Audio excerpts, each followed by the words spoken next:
아줌마 남편 밥이나 하러 가.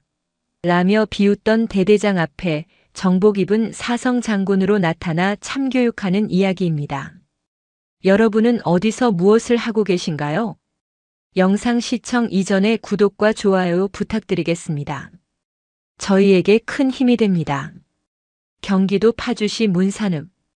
임진강에서 피어오른 물 한 개가 전진교를 휘감고 부대 전체를 거대한 찜통처럼 짓누르고 있었다. 오전 10시가 넘었음에도 해는 구름 뒤에 숨어 모습을 드러내지 않았고 습기를 머금은 공기는 끈적했다.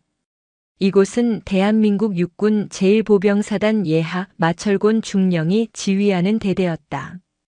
부대 뒷산으로 이어지는 좁은 비포장도로에 검은색 민수용 차량 한 대가 멈춰 섰다. 엔진이 꺼지는 소리와 함께 정막이 찾아왔다. 운전석에서 내린 강태산 준장은 뒷좌석 문을 열며 낮은 목소리로 말했다. 총장님, 여기서부터는 도보로 이동하셔야 합니다. 보안 유지를 위해 호위 병력은 이 선에 배치했습니다. 차에서 내린 나소영은 깊게 숨을 들이마셨다.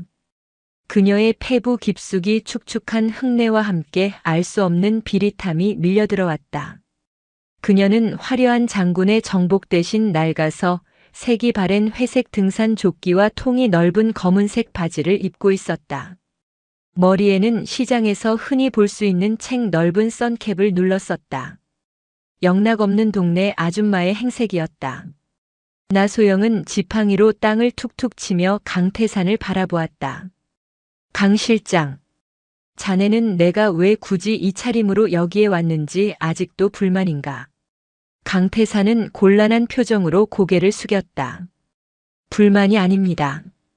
다만 대한민국 육군 참모총장님께서 위험에 노출되실까 우려될 뿐입니다. 마철곤 중령에 대한 첩보는 상상을 초월합니다.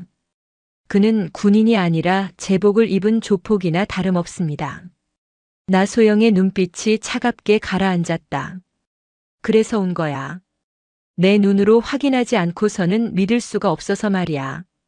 육사 출신이라는 자부심이 썩어 문드러져서 괴물이 되었다면 그 괴물의 목을 치는 칼도 가장 날카로워야 하지 않겠나. 그녀는 손짓으로 강태산을 물렸다. 약속된 시간에 약속된 신호로 움직여.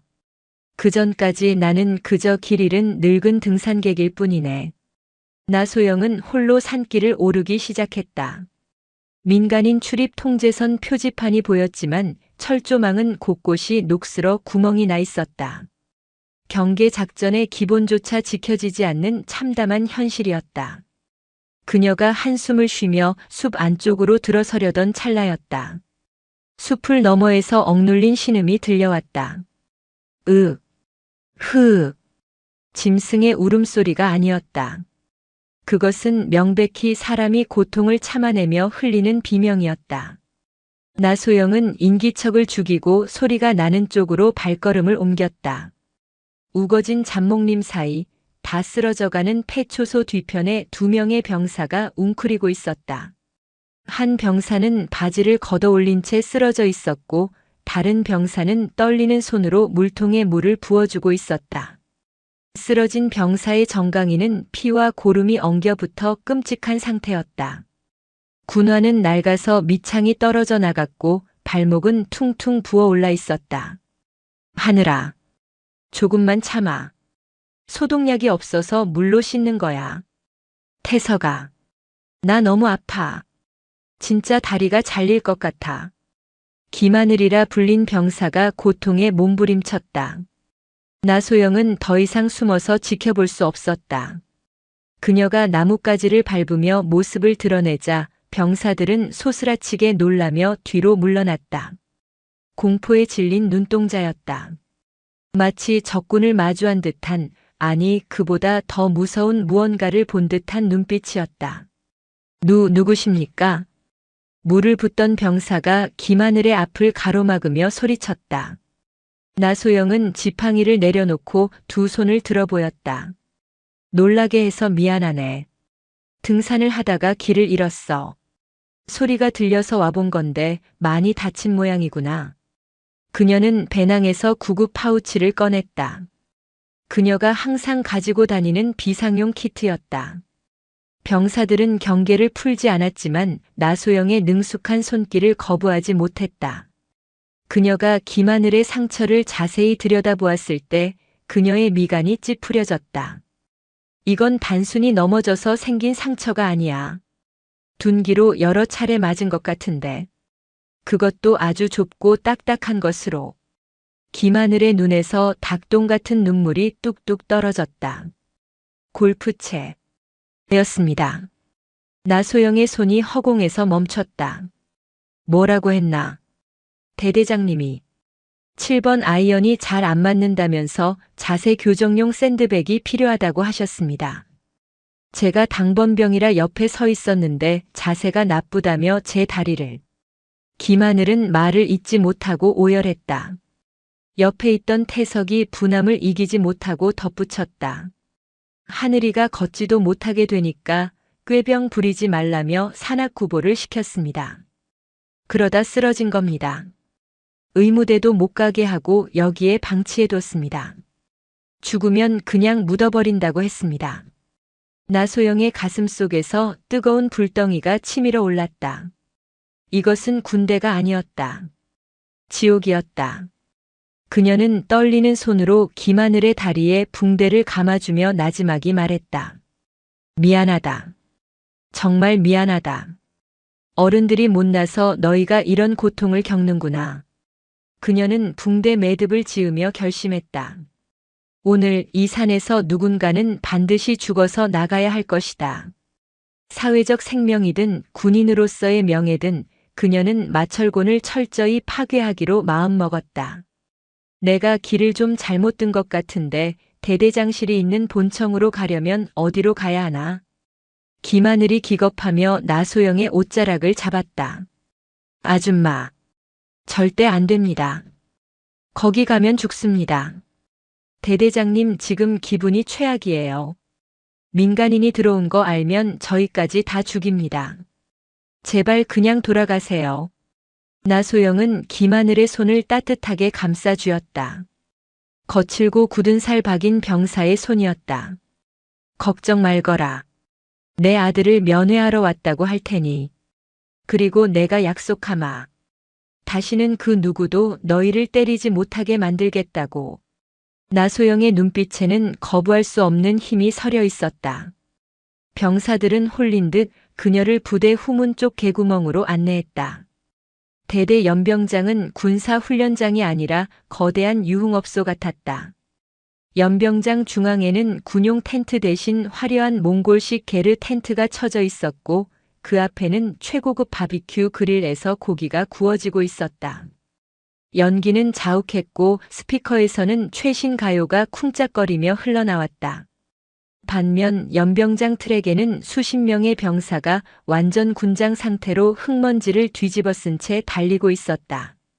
그들의 얼굴은 탈진 직전이었지만 멈추는 순간 욕설과 발길질이 날아들었다. 텐트 그늘 아래 마철곤 중령은 선글라스를 낀 채 캠핑 의자에 거만하게 앉아 있었다. 그의 주변에는 육사 동기인 소령들과 지역 유지로 보이는 민간인들이 둘러앉아 양주를 마시고 있었다. 야, 김소령. 저기 봐라. 쟤네 뛰는 꼬라지하고는. 요즘 애들은 정신력이 썩어 빠졌어. 우리 생도 때는 말이야, 저렇게 뛰고 나서도 바로 축구 한 게임 뛰었어. 안 그러냐? 마철곤이 킬킬거리며 잔을 비우자 옆에 있던 장교들이 아부를 떨었다. 역시 마 중령님은 강철 체력이십니다. 차기 장군 진급 영순이 아니십니까? 당연하지. 내 뒤에 누가 있는지 알면 니들 기절한다. 이번에 국방부 장관 표창 내정된 거 알지? 줄을 잘 서야지 줄을. 마철곤은 의기양양하게 웃으며 쌈을 크게 입에 넣었다. 그때였다. 후문 쪽에서 보초를 서던 병사들이 당황한 표정으로 무전기를 붙잡고 뛰어왔다. 그리고 그 뒤로 흑투성이가 된 등산복 차림의 나소영이 뚜벅뚜벅 걸어 들어왔다. 술판에 흥이 깨졌다. 마철곤이 인상을 구기며 선글라스를 벗었다. 뭐야? 저 아줌마는? 나소영은 주눅 들지 않고 병사들이 달리고 있는 트랙을 가로질러 텐트 앞으로 다가왔다. 그녀의 시선은 고기와 술병, 그리고 지쳐 쓰러지기 직전인 병사들을 번갈아 훑었다. 부대 지휘관이 평일 대낮에 술판을 벌이고 병사들은 고문을 당하고 있군요.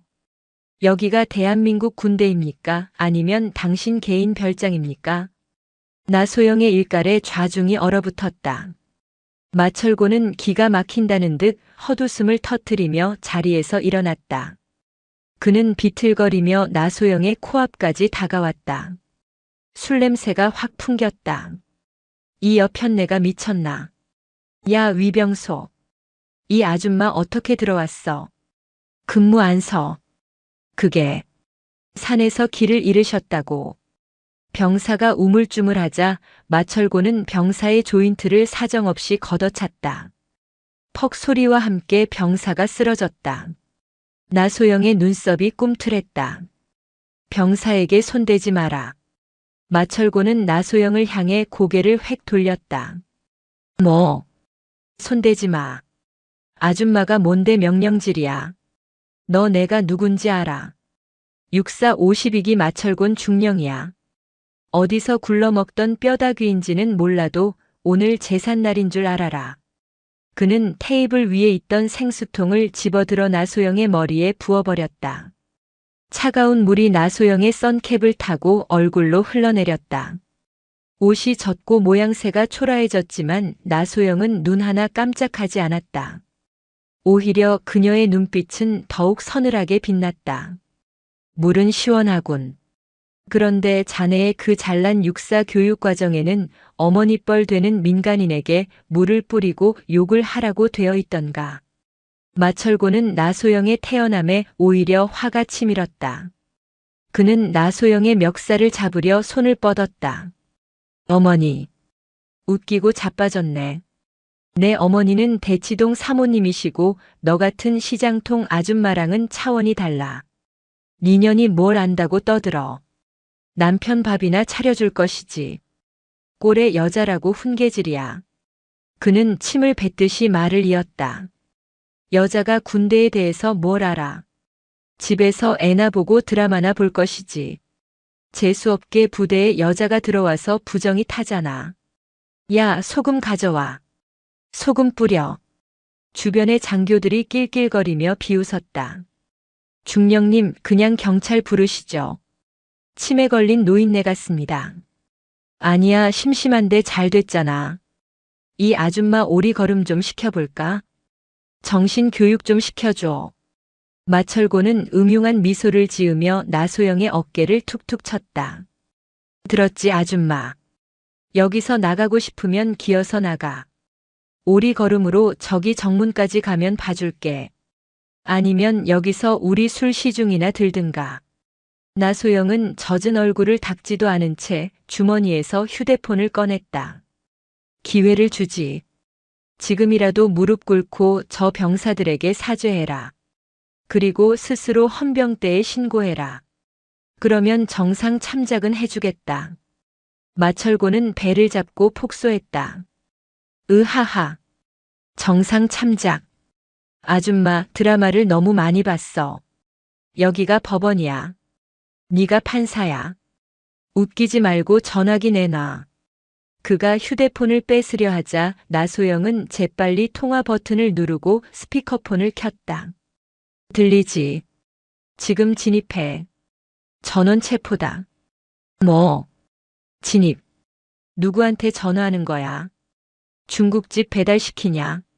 마철곤이 비웃는 순간 하늘에서 거대한 굉음이 들려오기 시작했다. 두두두두두두. 먼지가 회오리치며 게르 텐트가 펄럭거렸다. 마철곤과 일행들이 놀라서 하늘을 올려다보았다. 육군 항공작전 사령부 소속 UH-의육식 블랙호크 헬기 3대가 대대 연병장 상공을 새카맣게 뒤덮고 있었다. 그리고 정문 쪽에서는 사이렌 소리와 함께 수십 대의 차량이 들이닥치기 시작했다. 에이, 이게 뭐야?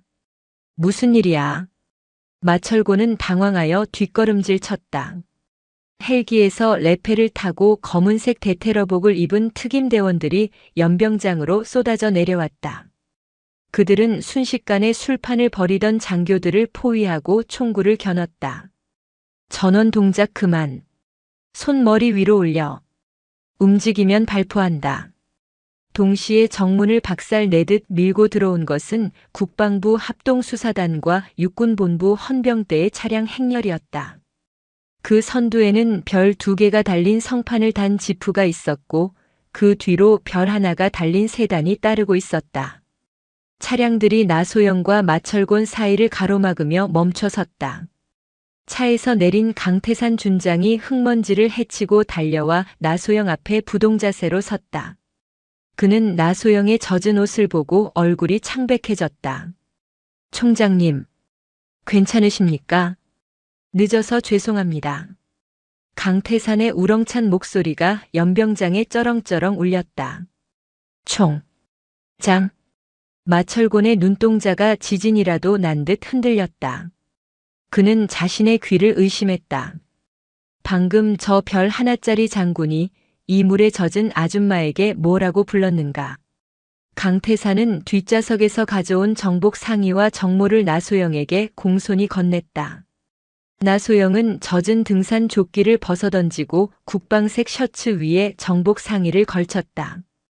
양어깨에 박힌 4개의 은색 별. 대장 계급장이 흐린 하늘 아래서도 서슬 퍼런 빛을 뿜어냈다. 그녀가 정모를 눌러쓰고 지휘봉을 손에 쥐는 순간 그녀는 더 이상 동네 아줌마가 아니었다. 대한민국 육군 50만 장병을 통솔하는 최고 지휘관, 육군 참모총장 나소영이었다. 마철곤의 입에서 바람 빠지는 소리가 새어나왔다. 다리에 힘이 풀려 그는 바닥에 주저앉고 말았다. 주변에 있던 소령들과 민간인들은 이미 흙바닥에 머리를 박고 벌벌 떨고 있었다. 나소영은 천천히, 아주 천천히 마철곤 앞으로 걸어갔다. 군화 발소리가 마철곤의 심장을 짓밟는 듯 했다. 그녀는 지휘봉 끝으로 마철곤의 턱을 들어 올렸다. 육사 52기 마철곤. 자네가 그리도 자랑하던 그 기수, 그리고 자네가 멸시하던 인연이 바로 나일세. 마철곤의 얼굴은 시체처럼 하얗게 질려 있었다. 치아가 딱딱 부딪혀 말이 제대로 나오지 않았다. 초 총장님. 저는 몰랐습니다. 제발. 한 번만. 몰랐으면 용서가 되나. 자네는 군인이 가져야 할 기본 덕목인 명예, 충성, 용기를 모두 쓰레기통에 쳐넣었어. 민간인을 학대하고 부하를 고문하고 신성한 부대를 유흥업소로 만들었지. 그게 자네가 배운 군인 정신인가? 나소영의 목소리는 차분했지만 그 안에는 끓어오르는 분노가 담겨 있었다. 내가 여자라고 무시했나? 집에서 밥이나 하라고 했지. 그래, 내가 오늘 자네에게 아주 특별한 밥상을 차려주러 왔네. 군법회의라는 아주 매운 밥상 말이야. 나소영은 뒤에 대기하던 수사단장에게 손짓했다. 마철곤 중령을 즉각 보직 해임하고 긴급 체포해. 혐의는 특수가혹행위, 군수품 횡령, 직권 남용, 그리고 상관 모독이다. 이 자리에 동석한 장교 전원도 연행해서 옷 벗겨. 민간인들은 군사시설 무단 침입 및 뇌물 공여 혐의로 경찰에 인계해. 총장님, 살려주십시오. 제가 잘못했습니다. 육사 후배를 봐서라도. 마철곤이 나소영의 바짓가랑이를 잡으려 기어왔다. 나소영은 싸늘한 눈빛으로 그를 내려다보며 조금 전 마철곤이 했던 말을 그대로 돌려주었다. 오리걸음으로 기어서 헌병대 차까지 가면 정상 참작을 고려해보지. 하지만 마철곤이 뭐라 대꾸하기도 전에 헌병들이 들이닥쳐 그를 제압했다. 양손에 수갑이 채워지고 그는 개처럼 질질 끌려갔다. 그의 비명소리가 연병장의 정적을 깨뜨렸다.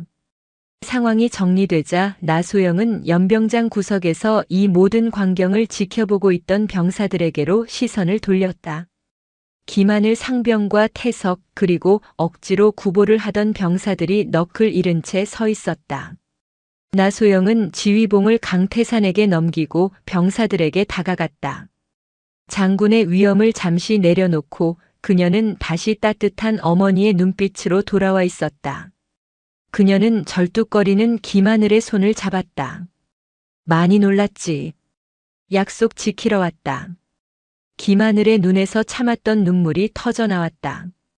그는 아픈 다리를 이끌고 비틀거리며 경례를 올렸다. 충성. 총장님. 감사합니다. 정말 감사합니다. 나소영은 김하늘의 경례를 받아주지 않고 대신 그를 와락 끌어안았다. 사성 장군의 품에 안긴 상병의 어깨가 들썩였다. 미안하다. 군대가 너희를 지켜주지 못해서 미안해. 이제부터는 내가 너희의 방패가 되어주마. 마음 놓고 치료받고 마음 놓고 군 생활해라. 그녀는 병사들을 향해 뒤를 돌아 외쳤다. 오늘부로 이 부대의 모든 훈련은 중지한다. 전 장병은 즉시 휴식을 취하고 부상자는 국군 수도병원으로 후송해 최고 수준의 치료를 받게 하라. 그리고 이 시간 이후로 병사들에게 부당한 대우를 하는 간부가 있다면 내 이름을 걸고 그 자를 지옥 끝까지 쫓아가 응징하겠다. 연병장에 있던 수백 명의 병사가 일제히 함성을 질렀다. 그 함성은 파주의 짙은 안개를 걷어내고 푸른 하늘로 퍼져나갔다. 나소영은 그들의 눈물을 보며 다시 한번 다짐했다. 썩은 환부를 도려내는 수술은 이제 막 시작되었을 뿐이라고. 마철고는 꼬리에 불과했다. 그 몸통이 누구든 그녀는 멈추지 않을 것이다. 서울 용산구 국방부 청사에서 멀지 않은 한남동의 고급 요정. 간판도 없이 운영되는 이곳은 대한민국 권력의 심장부라 불리는 이들만이 아름아름 찾아오는 은밀한 회합 장소였다. 겉보기에는 평범한 주택 같았지만 지하는 최첨단 방음 시설과 보안 시스템을 갖춘 요새였다. 지하 2층 밀실. 자욱한 담배 연기 속에 무거운 침묵이 흐르고 있었다. 상석에는 대한민국 육군 제1군단장 왕기석 중장이 앉아 있었다. 육사 48기이자 군내 사조직 청수회의 실질적인 리더인 그는 찻잔을 신경질적으로 내려놓았다. 찻잔 부딪히는 소리가 날카롭게 방 안을 갈랐다.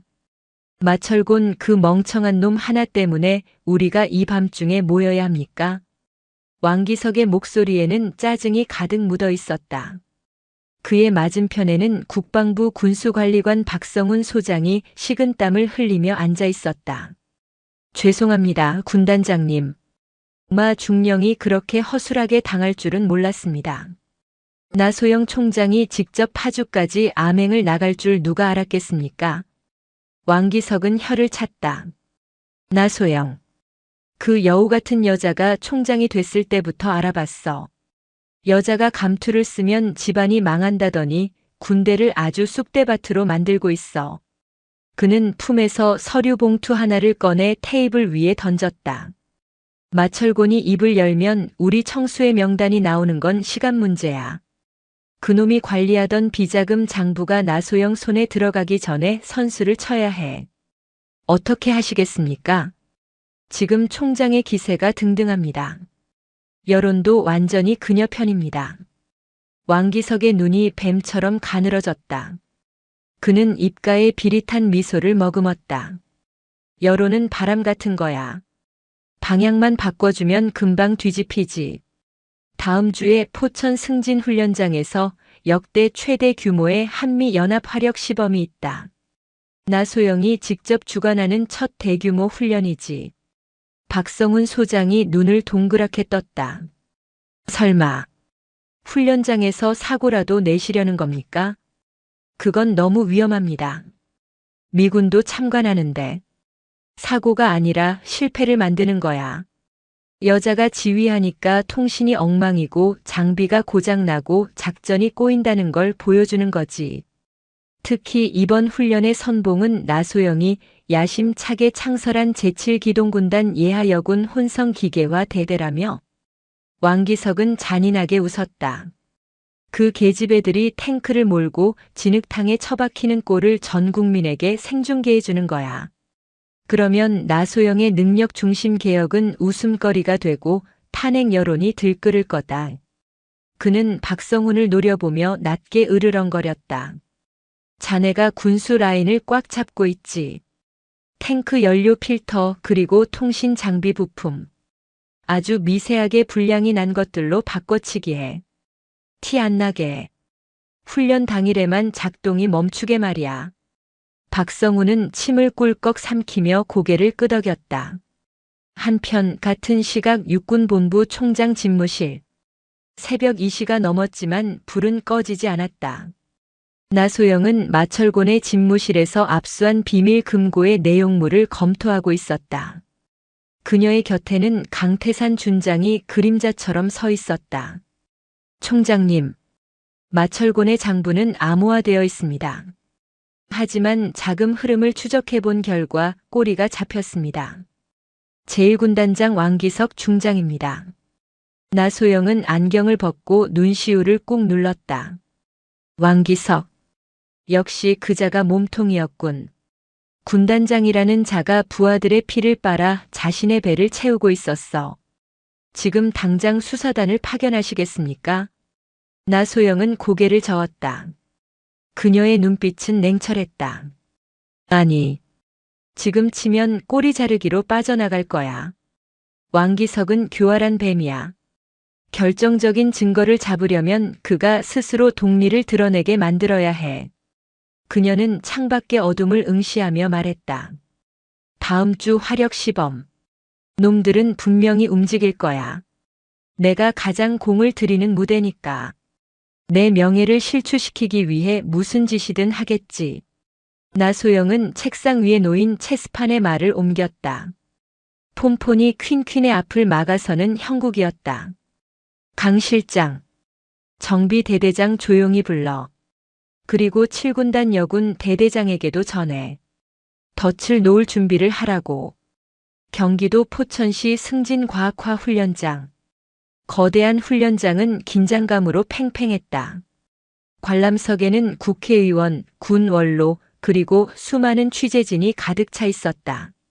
무엇보다 주한미군 사령관을 비롯한 연합군 고위 장성들이 이 훈련을 지켜보고 있었다. 나소영은 사열대 중앙에 앉아 훈련장을 내려다보았다. 그녀는 완벽한 정복 차림이었다. 그녀의 표정은 평온해 보였지만 그 속은 폭풍 전야와 같았다. 그녀의 오른쪽 뒤편에는 왕기석 중장이 앉아 있었다. 그는 겉으로는 근엄한 표정을 짓고 있었지만 속으로는 쾌재를 부르고 있었다. 나소영, 오늘이 내 제삿날이다. 내가 자랑하는 여군 대대가 어떻게 망가지는지 똑똑히 봐라. 방송 멘트와 함께 훈련 개시가 선언되었다. 지금부터 제7기동군단 예하 제3기계화 보병대대의 기동 시범이 있겠습니다. 이 부대는 창군 이래 최초로 대대장을 비롯한 주요 지휘관과 전차 조종수의 70%가 여성으로 구성된 부대입니다. 웅장한 엔진 소리와 함께 K의 흑표 전차 12대가 흙먼지를 일으키며 등장했다. 관람석에서 환호가 터져 나왔다. 전차들은 일사불란하게 대형을 유지하며 가상의 적 진지를 향해 돌진했다. 하지만 훈련장 중턱, 진흙탕이 형성된 도하 구간에 진입하는 순간이었다. 선두 전차의 엔진 소리가 쿨럭거리더니 굉음과 함께 멈춰섰다. 뒤따르던 전차들도 줄줄이 속도가 줄어들며 멈칫거렸다. 무전기에서는 다급한 목소리들이 터져 나왔지만 스피커를 통해 들리는 소리는 지지직거리는 잡음뿐이었다. 왕기석은 회심의 미소를 지으며 옆자리의 국회의원에게 들리도록 혼잣말을 했다. 저런. 역시 기계는 섬세하게 다뤄야 하는데 경험이 부족하니 엔진을 다 태워먹는군. 중요한 순간에 저렇게 멈추면 실전에서는 전멸입니다. 쯧쯧. 관람석이 술렁거리기 시작했다. 기자들은 카메라 셔터를 미친 듯이 눌러댔다. 최초의 여성 총장, 무리한 보여주기식 인사로 훈련 참사 멈춰 선 K의 전차 안보 공백 우려라는 기사 제목들이 벌써 머릿속에 그려지고 있었다. 왕기석은 짐짓 걱정스러운 표정으로 나소영에게 말을 걸었다. 총장님, 이거 큰일입니다. 훈련을 중단해야 하지 않겠습니까? 미군 사령관 보기도 민망하고 제가 예비대로 대기시킨 제 부대를 투입해서 수습하겠습니다. 그는 자신이 영웅처럼 등장해 상황을 정리하고 나소영을 무능한 리더로 낙인 찍을 계획이었다. 하지만 나소영은 미동도 하지 않았다. 그녀는 쌍안경을 내리지 않은 채 차분하게 말했다. 아직 작전 중입니다. 왕 중장, 지켜보시지요. 아니, 전차가 멈췄는데 무슨 작전입니까? 고집 부리다가 사고라도 나면. 그 순간이었다. 멈춰 선 전차의 해치가 일제히 열렸다. 왕기석은 조종수들이 당황해서 뛰쳐나올 것이라 예상했다. 하지만 나온 것은 완전 군장을 하고 위장 크림을 바른 여군 특전 요원들이었다. 그들은 전차가 고장난 것이 아니라 전차를 엄폐물로 삼은 듯이 자연스럽게 움직였다. 동시에 멈춰 선 전차의 포탑이 회전하며 후방을 겨냥했다. 그리고 훈련장 산등성이 곳곳에서 매복해 있던 아파치 헬기들이 수직으로 솟아올랐다. 왕기석의 눈이 흔들렸다. 시나리오에 없는 전개였다. 이게 무슨... 나소영이 입가에 옅은 미소를 지으며 입을 열었다. 전차가 기동 불능에 빠진 상황을 가정한 우발 계획 델타입니다. 적이 우리의 기동로를 막고 통신을 교란했을 때 어떻게 역습을 가하는지 보여주는 훈련이지요. 그녀는 천천히 고개를 돌려 왕기석을 바라보았다. 그녀의 눈빛은 얼음처럼 차가웠다. 마치 누군가 고의로 연료를 오염시키고 통신을 방해할 것을 미리 알고 있었다는 듯이 완벽하지 않습니까? 군단장. 왕기석의 등줄기에 식은땀이 흘러내렸다. 훈련장은 순식간에 아수라장이 아닌 거대한 사냥터로 변했다. 전차에서 내린 보병들은 대전차 미사일 현궁을 어깨에 메고 신속하게 산계했다. 전차 뒤에 숨어있던 저격수들이 가상의 적 지휘부를 향해 정확한 사격을 가했다. 멈춰있던 전차들은 마치 죽은 척을 끝낸 맹수처럼 다시 엔진을 굉음과 함께 켜고 포신을 돌려 일제 사격을 퍼부었다. 쾅! 쾅! 쾅! 표적지들이 산산조각이 났다. 관람석에 우려 섞인 탄식은 경악으로 그리고 곧 우레와 같은 함성으로 바뀌었다. 미군 사령관은 자리에서 일어나 박수를 보냈다. 어메이징. 예측 불가능한 상황에서의 대처 능력이 완벽합니다. 이것이야말로 실전적인 훈련입니다. 훈련이 성공적으로 종료되자 나소영은 마이크를 잡고 사열대 앞으로 나갔다. 모든 카메라가 그녀를 비추었다. 국민 여러분, 그리고 내외 귀빈 여러분, 오늘 훈련 초반에 전차들이 멈춰 서고 통신이 두절되는 상황을 보셨을 겁니다. 장내가 조용해졌다. 나소영의 목소리는 단호했다. 이것은 연출이 아니었습니다. 실제로 전차 연료에는 불순물이 섞여 있었고 통신 장비에는 방해 전파가 송출되었습니다. 기자들이 웅성거렸다. 왕기석은 자리에서 일어나지도 못하고 얼굴이 하얗게 질려 있었다. 나소영은 뒤에 서 있던 강태산 준장에게 눈짓했다. 강태산은 증거물 보관 상자를 들고 나왔다. 그 안에는 검게 오염된 연료 필터와 불법 개조된 통신 부품들이 들어 있었다. 누군가 우리 군의 신성한 훈련을 방해하고 장병들의 목숨을 담보로 위험한 장난을 쳤습니다.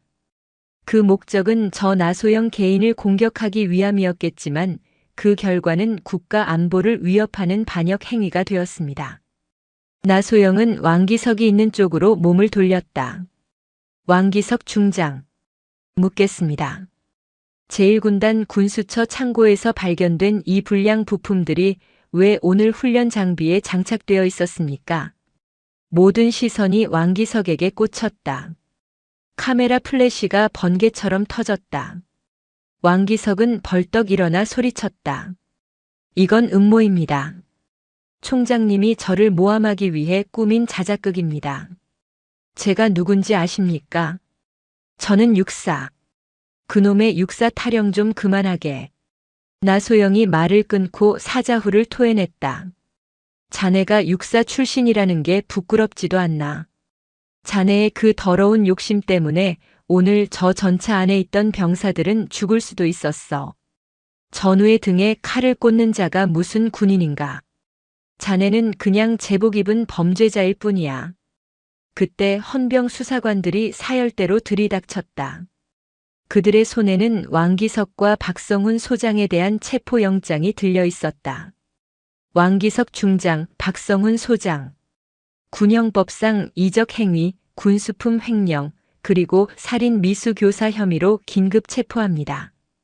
왕기석은 헌병들을 뿌리치려 발악했다. 이거나 감히 누구 몸에 손을 대. 국방부 장관님.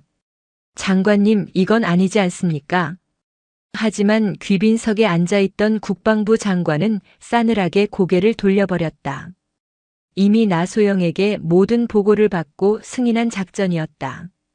왕기석이 수갑을 차고 질질 끌려 내려가는 모습이 훈련장의 대형 전광판에 생중계되었다.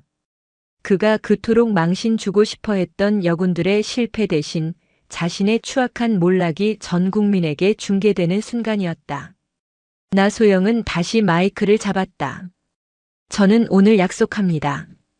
우리 군 내부에 기생하며 자신의 이익을 위해 군을 병들게 하는 청수회를 비롯한 모든 사조직을 발본색원하겠습니다. 계급장이 권력이 아니라 책임임을 모르는 자들은 단 한 명도 이 군복을 입을 자격이 없습니다. 훈련장에 도열해 있던 3,000명의 장병들이 일제히 충성을 외쳤다. 그 함성은 포천의 산을 뒤흔들었다. 나소영은 늠름하게 서 있는 여군 대대장과 병사들에게 경례를 올렸다. 그녀의 눈가는 촉촉해져 있었다. 이것은 단순한 승리가 아니었다. 오랫동안 군을 지배해온 거대한 어둠, 그 견고한 카르텔에 낸 첫 번째이자 치명적인 균열이었다. 하지만 나소영은 알고 있었다. 왕기석은 몸통의 일부일 뿐 머리는 아직 깊은 곳에 숨어 있다는 것을. 그리고 그 머리는 이제 진짜로 화가 나서 덤벼들 것이라는 사실을. 서울 여의도 국회의사당 의원회관 7075. 이곳은 국방위원회 소속 사선 국회의원 최달수의 사무실이었다. 육군 대장 출신이자 전직 국방부 장관을 지낸 그는 현역 군인들에게 저승사자보다 무서운 존재이자 군내 사조직 청수회의 실질적인 창시자였다. 최달수는 고급 가죽 소파에 깊숙이 몸을 파묻은 채 텔레비전 뉴스 화면을 노려보고 있었다. 화면에서는 왕기석 중장의 체포 소식과 함께 나소영 총장의 영웅적인 활약상이 반복해서 흘러나오고 있었다. 즉, 왕기석 그 멍청한 놈. 기껏 키워놨더니 밥그릇 하나 못 지키고 최달수가 들고 있던 크리스털 잿더리를 바닥에 내동댕이 쳤다. 쨍그랑. 날카로운 파열음이 비서들을 움찔하게 만들었다. 그의 앞에는 대한민국 최대 일간지 대한일보의 논설주간 길광수가 앉아 있었다. 펜 하나로 사람 하나 죽이는 건 일도 아니라는 언론계의 독사였다. 길광수는 깨진 유리 조각을 태연하게 피하며 비릿한 웃음을 흘렸다. 의원님, 너무 노여워 마십시오. 군인이 칼을 잘 쓰면 뭐합니까? 그 칼을 쥔 손을 잘라버리면 그만인 것을요. 최달수는 담배를 신경질적으로 피워 물었다. 나소영, 그 여자가 지금 기세가 하늘을 찔러. 국민들이 잔 다르크니 뭐니 하면서 빨아주고 있어. 당장 다음 달 국정감사 때 내 목을 조여올 거야. 방산 비리 장부가 그 여자 손에 있다고. 여론이라는 건 냄비와 같습니다. 뜨겁게 달아올랐다가도 찬물 한 바가지면 순식간에 식어버리죠. 나소영이 가장 아끼는 게 뭡니까? 명예. 그리고 가족 아니겠습니까? 길광수가 서류 봉투 하나를 테이블 위에 올려놓았다. 봉투 겉면에는 대외비라는 붉은 도장이 찍혀 있었다. 나소영의 아들 한도준. 지금 평범한 회사원이죠. 그런데 이 친구가 군 복무 시절 허리 디스크로 의가사 제대를 할 뻔했다가 만기 전역을 했습니다. 아주 훌륭한 청년이죠. 최달수가 눈을 찌푸렸다. 그게 뭐 칭찬거리 아닌가. 그런데 말입니다. 그 당시 아들의 MRI 사진과 진단서를 조작해서 병역을 기피하려 했다는 익명의 제보가 들어온다면 어떨까요? 시도는 했으나 실패했다. 혹은 나소영이 당시 사단장 지위를 이용해 아들을 편한 보직으로 빼돌렸다. 사실 여부는 중요하지 않습니다. 의혹. 그 단어 하나면 됩니다. 최달수의 눈에 탐욕스러운 빛이 돌았다. 거기에 하나 더. 나소영이 이번에 도입하려는 신형 전투 드론 사업. 그 선정업체가 나소영의 사돈의 팔촌과 연관이 있다고 엮어. 없으면 만들어서라도. 길광수는 고개를 끄덕이며 수첩에 메모했다. 헤드라인은 이렇게 뽑겠습니다. 충격 단독 나소영 총장, 아들 황제군 복무 의혹. 엄마 찬스 논란. 그리고 단독 전투 드론 사업 뒤에 숨겨진 검은 커넥션. 최달수는 만족스러운 듯 껄껄 웃었다. 좋아. 아주 좋아.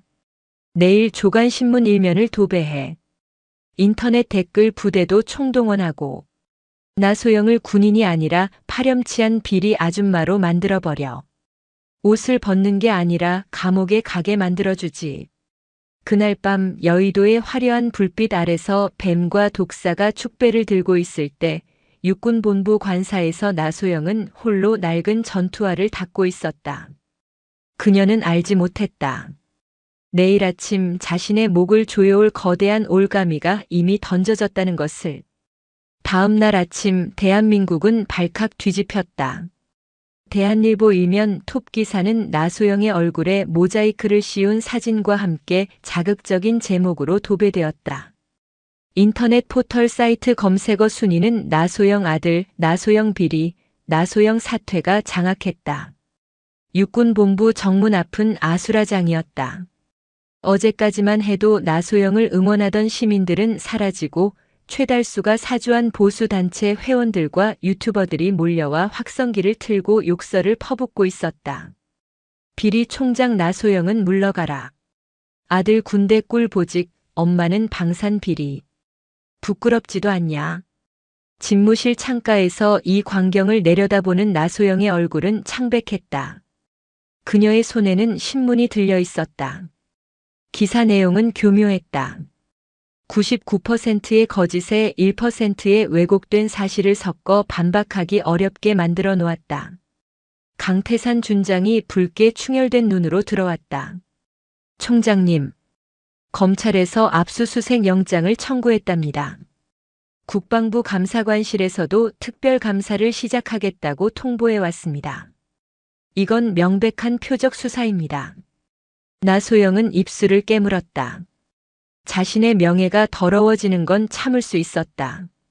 하지만 아들이, 평범하게 살아가던 아들이 신상이 털리고 회사 앞에서 기자들에게 시달리고 있다는 보고를 들었을 때는 가슴이 찢어지는 듯 했다. 도준이는 연락이 되나. 휴대폰을 꺼두고 잠적했습니다. 기자들이 집 앞까지 진을 치고 있어서 들어가지도 못한다고 합니다. 나소영은 책상 위에 놓인 가족 사진을 엎어버렸다. 내가 너무 순진했어. 군복 입은 적들과 싸우는 법만 알았지 양복 입은 하이에나들을 상대하는 법을 몰랐어. 그때 집무실 전화기가 요란하게 울렸다. 청와대 민정수석실이었다. 총장님, 여론이 너무 안 좋습니다. 대통령님께서도 우려하고 계십니다. 일단 자진 사퇴하시고 수사를 받으시는 게 어떻겠습니까? 그것이 군을 위하는 길입니다. 수화기 너머의 목소리는 건조하고 냉정했다. 나소영은 수화기를 쥔 손에 힘을 주었다. 죄 없는 지휘관이 옷을 벗는 것은 적에게 항복하는 것보다 더 큰 수치입니다. 저는 물러서지 않습니다. 국정감사장에서 모든 진실을 밝히겠습니다. 전화를 끄는 나소영은 강태산에게 지시했다. 강 실장, 우리도 반격한다. 대외비 문건 X파일, 청수의 놈들이 덮어두었던 10년치 방산 비리 자료. 그거 지금 당장 가져와. 강태산이 당황하며 물었다. 그걸 공개하시면 총장님도 무사하지 못하십니다. 군 기밀 유출 혐의로 공격받을 겁니다. 정말 괜찮으시겠습니까? 나소영은 정복 상의를 고쳐 입으며 눈을 빛냈다. 상관없어. 썩은 살을 도려내려면 내 살도 베어야 하는 법이야. 여의도로 간다. 뱀의 머리를 잡으러. 나소영은 기자들이 진을 치고 있는 정문을 피해 헬기를 타고 여의도로 향했다. 헬기 아래로 보이는 한강은 잿빛으로 흐르고 있었다. 그녀는 다짐했다. 이 비행이 총장으로서의 마지막 비행이 될지라도 결코 혼자 죽지는 않겠다고.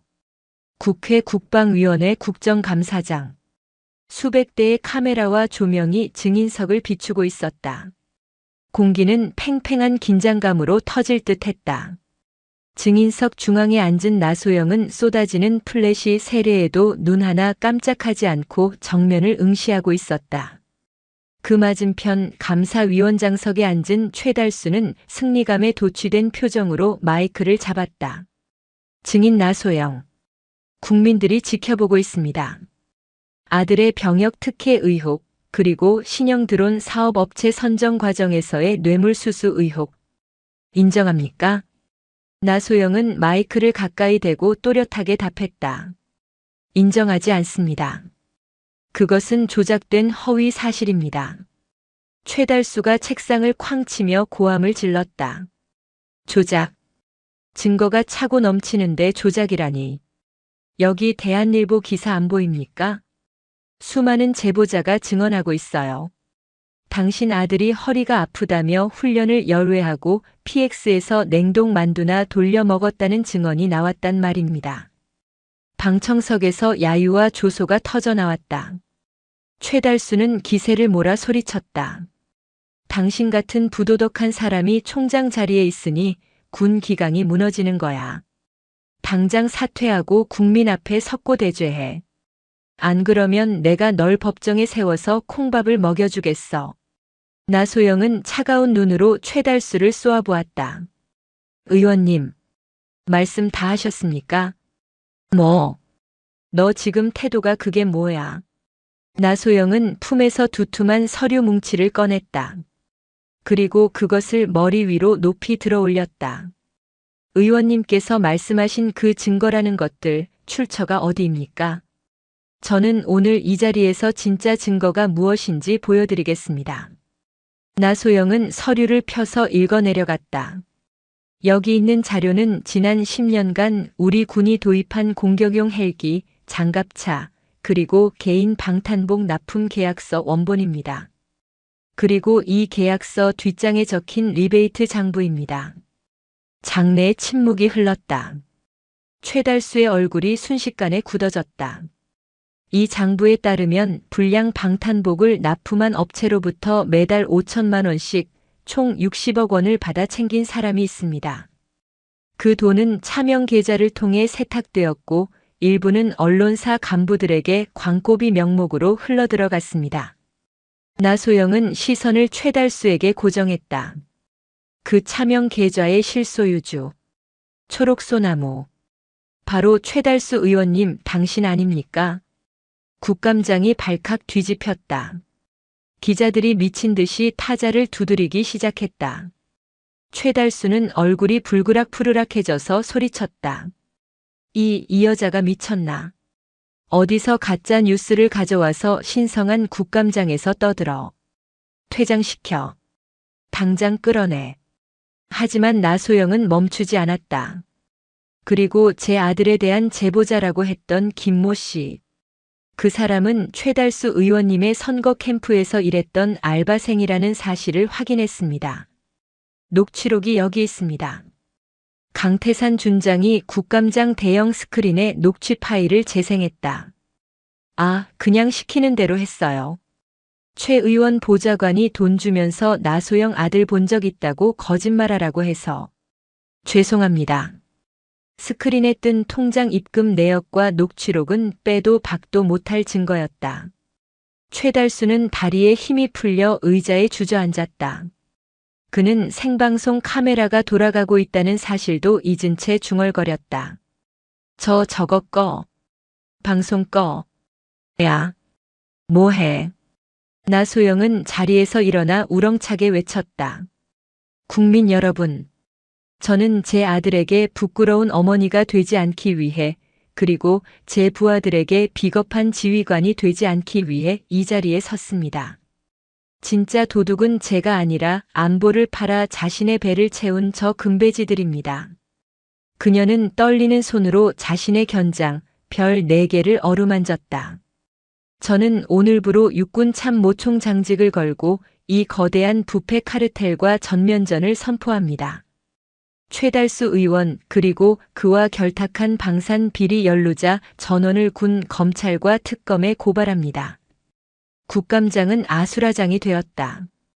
여당 의원들조차 최달수에게서 등을 돌렸고 기자들은 나소영에게 마이크를 들이댔다. 텔레비전으로 이 장면을 지켜보던 국민들은 환호성을 질렀다. 최달수는 보좌관들의 부축을 받으며 뒷문으로 도망치듯 빠져나갔다. 하지만 문 밖에는 이미 체포영장을 든 검찰 수사관들이 대기하고 있었다. 최달수 씨, 뇌물수수 및 공직선거법 위반 혐의로 체포합니다. 수갑이 채워지는 최달수의 모습과 당당하게 증언석을 지키는 나소영의 모습이 교차되었다. 그것은 대한민국 군 역사가 새로 쓰이는 순간이었다. 나소영은 카메라를 향해 깊이 고개를 숙였다. 그것은 사죄가 아니라 진실을 믿어준 국민들에 대한 감사의 인사였다. 그러나 나소영은 알고 있었다. 정치권의 거물을 쓰러뜨렸지만 그 배후에는 더 깊고 어두운 심연, 즉 국제적인 무기 마피아와 연결된 진짜 흑막이 존재한다는 것을. 그리고 그들은 이제 수단과 방법을 가리지 않고 나소영의 목숨을 노릴 것이다. 최달수 의원의 구속으로 여의도에 휘몰아쳤던 태풍은 잠잠해진 듯 했다. 그러나 나소영은 직감하고 있었다. 진짜 싸움은 이제부터라고. 최달수가 먹어치운 60억 원은 빙산의 일각에 불과했다. 그 돈의 흐름을 역추적하던 군 검찰단은 홍콩과 스위스를 경유하는 유령 회사 블랙 맘바의 존재를 포착했다. 블랙 맘바. 동유럽과 중동의 분쟁 지역에 무기를 공급하고 양측 모두에게서 피 묻은 돈을 챙기는 국제무기 마피아 조직. 그들의 한국 지부장인 빅터장은 자신의 자금줄을 끊어버린 나소영을 제거하기 위해 움직이기 시작했다. 11월의 늦가을, 강원도 인제 육군과학화 전투훈련단 KCTC. 나소영은 야전 점퍼 차림으로 훈련장을 시찰하고 있었다. 수행실장 강태산 준장과 소수의 경호 병력만이 대동한 비공개 일정이었다. 산악 지형을 둘러보던 나소영이 지도를 펼치며 말했다. 강 실장, 이 계곡은 통신음영구역이야. 저기 매복하기 딱 좋은 곳이지. 보안책을 마련하라고 지시하게. 그 순간이었다. 피우웅. 퍽. 날카로운 파열음과 함께 나소영의 바로 옆에 서 있던 경호 장교의 어깨가 터져나갔다. 붉은 피가 지도 위로 튀었다. 저격이다. 총장님을 보호해.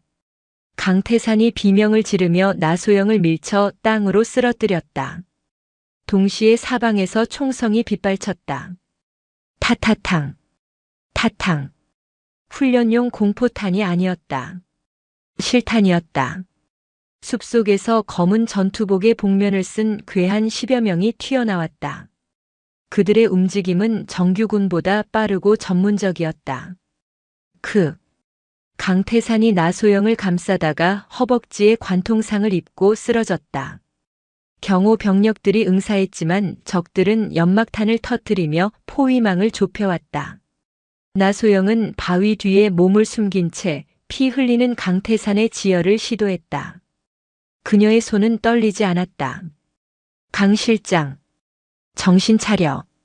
눈 감지 마. 총장님, 도망치십시오. 놈들은 프로입니다.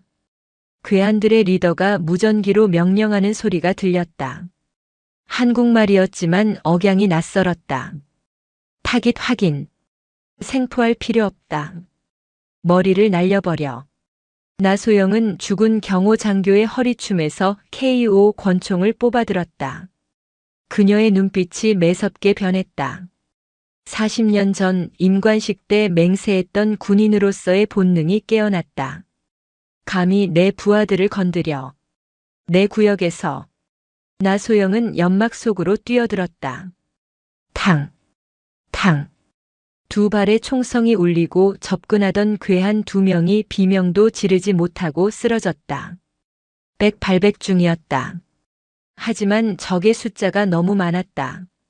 탄창이 비어가고 적들은 바위 위까지 올라왔다. 절체절명의 순간 하늘에서 굉음이 들려왔다. 두두두두두. 훈련용으로 상공을 선회하던 공격 헬기가 아니었다. 산등성이를 타고 내려온 것은 KU-808 차륜형 장갑차 2대였다. 장갑차의 기관총이 불을 뿜었다. 쿠쿠쿠쿵. 괴한들이 혼비백산하여 흩어졌다. 장갑차 램프가 열리고 완전 무장한 병력들이 뛰쳐나왔다. 그들의 선두에는 낯익은 얼굴, 기마늘 하사가 있었다. 일부에서 파주 1사단 당번병이었던 그는 이제 늠름한 부사관이 되어 있었다. 총장님, 늦어서 죄송합니다. 지원 병력을 끌고 왔습니다. 싹 다 쓸어버려. 김하늘의 외침과 함께 전세가 역전되었다. 인제 훈련장 습격 사건은 실패로 돌아갔지만 빅터장은 멈추지 않을 것이 분명했다. 나소영은 병원에서 응급수술을 받는 강태산을 뒤로 하고 육군본부 지하 벙커비의 문서고로 향했다. 그녀는 더 이상 법과 절차를 따질 시간이 없음을 알았다. 적은 법 위에 있었고 국경 너머에 있었다. 나소영은 비상통신망을 가동했다. 수신자는 그녀가 직접 선별하고 키워낸 정예 지휘관들이었다. 여기는 백두산. 전 병력에게 알린다. 지금 이 시간부로 비공식 작전명 부러진 별을 발동한다. 이것은 국방부의 승인을 받지 않은 독단적인 작전이다. 실패하면 나뿐만 아니라 여러분 모두 군복을 벗어야 한다. 따를 것인가? 무전기 너머로 짧고 굵은 대답들이 돌아왔다. 제7기동군단 전차대대 명령 대기 중. 특전사 제3여단 알파팀 준비 완료. 김하늘 하사 포함 수색대 1개 소대 언제든 출발 가능합니다. 정보 라인을 통해 빅터장이 부산 신항만 컨테이너 터미널을 통해 빠져나가려 한다는 첩보가 입수되었다. 그가 밀반출하려는 컨테이너에는 한국군의 차세대 미사일 설계도 원본이 숨겨져 있었다. 비가 억수같이 쏟아지는 부산 신항. 어둠 속에 거대한 크레인들이 괴물처럼 서 있었다. 빅터장은 외국 선적의 화물선 앞에서 시가를 피우며 비릿하게 웃고 있었다. 멍청한 한국 군인들. 설계도만 넘기면 나는 억만장자가 된다. 나소영 그 여자가 아무리 날고 기어봤자 내 손바닥 아니야. 그때 항만 전체의 조명이 일제히 꺼졌다. 칠흑 같은 어둠이 찾아왔다. 뭐야? 정전인가? 비상 발전기 돌려. 빅터장의 부하들이 우왕좌왕하는 사이 컨테이너 사이사이를 가로지르는 낮은 엔진음이 들려왔다. 쿠앙. 컨테이너 벽을 뚫고 흑표 전차 한 대가 튀어나왔다. 동시에 하늘에서는 로프를 탄 특전사 요원들이 비처럼 쏟아져 내렸다. 함정이다. 쏴. 다 죽여. 빅터장이 소리쳤지만 이미 늦었다. 나소영이 직접 지휘하는 유령 부대가 그들을 포위했다. 총격전이 벌어졌지만 승패는 이미 결정 나 있었다. 빅터장은 부하들을 방패막이로 삼아 화물선 쪽으로 도망쳤다. 나소영은 빗속을 뚫고 그를 추격했다. 그녀의 손에는 권총이 들려 있었다. 갑판 위에서 마주친 두 사람. 빅터장은 품에서 기폭 장치를 꺼내들었다. 오지 마. 이 배에는 시사 폭약이 설치되어 있다. 버튼만 누르면 여기 있는 내 부하들까지 다 물고기 밥이 되는 거야. 그는 광기 어린 눈으로 웃었다. 나소영. 대단하군. 여기까지 쫓아오다니. 하지만 넌 졌다. 나를 쏘면 폭탄이 터지고 나를 보내주면 나는 설계도를 가지고 떠난다. 어느 쪽이든 너의 패배다. 나소영은 천천히 총구를 내렸다. 빗물이 그녀의 얼굴을 타고 흘러내렸다. 빅터장. 너는 하나만 알고 둘은 모르는군. 뭐? 나는 내 부하들을 사지로 몰아넣을 때 반드시 퇴로를 확보해둔다. 그리고 폭탄은 이미 내 정보 부사관들이 해체했다. 빅터장의 표정이 일그러졌다. 그가 당황하여 버튼을 눌렀지만 아무 일도 일어나지 않았다. 틱, 틱, 에이. 이럴 수가. 나소영은 다시 총구를 들어 올렸다. 대한민국 군인은 돈으로 살 수 없다. 그리고 명예는 협상의 대상이 아니다. 탕. 나소영의 총구에서 불이 뿜어졌다. 총알은 빅터장의 어깨를 정확히 관통했다. 그가 비명을 지르며 쓰러졌다. 곧이어 특전사 요원들이 달려들어 그를 제압했다. 나소영은 바닥에 떨어진 미사일 설계도가 든 가방을 집어들었다.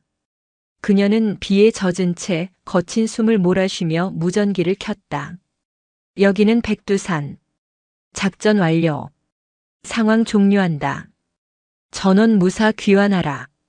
멀리서 사이렌 소리가 들려왔다. 경찰과 헌병대가 도착하고 있었다. 나소영은 하늘을 올려다보았다. 비구름 사이로 희미하게 새벽 별 하나가 빛나고 있었다. 빅터장 체포와 무기 밀매 카르텔의 붕괴는 전 세계적인 뉴스가 되었다. 나소영은 국민적 영웅이 되었다. 하지만 그녀는 개선 장군처럼 환호 속에 머물지 않았다. 사건이 마무리되고 한 달 뒤 국방부 대회의실. 나소영은 육군 참모총장 이임식 및 저녁식을 가졌다. 대통령이 만류했지만 그녀의 뜻은 확고했다. 군인은 싸워야 할 때 물러서지 않고 물러나야 할 때 머뭇거리지 않아야 합니다. 저는 제 소임을 다했습니다. 이제 후배들에게 길을 열어주는 것이 마지막 임무입니다. 저녁식장에는 수많은 인파가 몰렸다. 정치인이나 고위 관료들뿐만 아니라 그녀가 구했던 수많은 병사들이 자발적으로 참석했다. 연단에 선 나소영은 화려한 훈장들이 달린 정복을 입고 있었지만 그 어느 때보다 홀가분해 보였다. 40년 전 여군이라는 이유로 차별받고 무시당했던 앳된 소위가 있었습니다. 그 소위는 매일 밤 울면서 다짐했습니다. 언젠가 내가 별이 된다면 나처럼 어둠 속에 있는 이들을 비추는 빛이 되겠다고.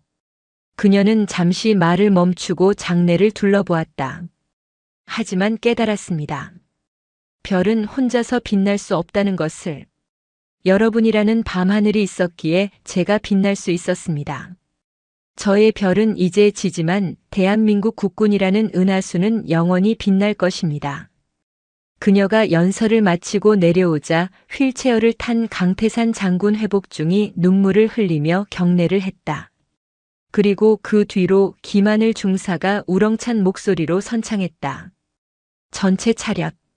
참모총장님께 대하여 경례. 충성. 수백 명의 장병이 일제히 경례를 올렸다. 그것은 의례적인 경례가 아니었다. 진심과 존경이 담긴 가장 뜨거운 경례였다. 나소영은 그들에게 마지막으로 답례를 했다. 그녀의 눈가에 맺힌 눈물이 조명을 받아 보석처럼 빛났다. 1년 후. 파주 임진강변의 작은 텃밭. 봄 기운이 완연했다.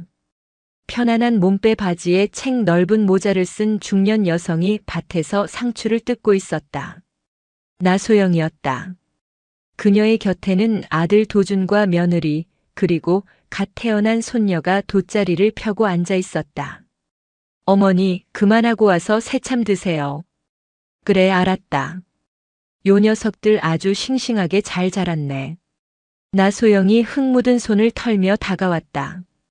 그때 멀리서 군용 트럭 한 대가 지나가는 소리가 들렸다. 트럭 짐칸에 탄 젊은 병사들이 씩씩하게 군가를 부르고 있었다. 나소영은 잠시 멈춰 서서 그 모습을 바라보았다. 아들 도준이 웃으며 물었다. 어머니, 아직도 군대가 그리우세요? 나소영은 손녀를 안아들며 환하게 웃었다. 아니, 하나도 안 그립다. 지금 여기가 천국인데 뭘. 그녀는 손녀의 볼에 입을 맞추며 저 멀리 사라지는 군용 트럭을 향해 마음속으로 조용히 속삭였다. 다치지 말고 아프지 말고 무사히 제대해라. 대한민국의 아들들아. 강바람이 불어와 그녀의 땀을 식혀주었다.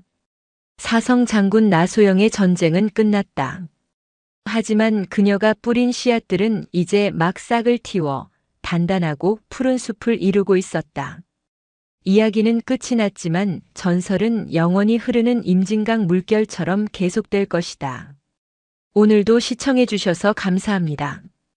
영상이 즐거우셨다면 구독과 좋아요 부탁드리겠습니다.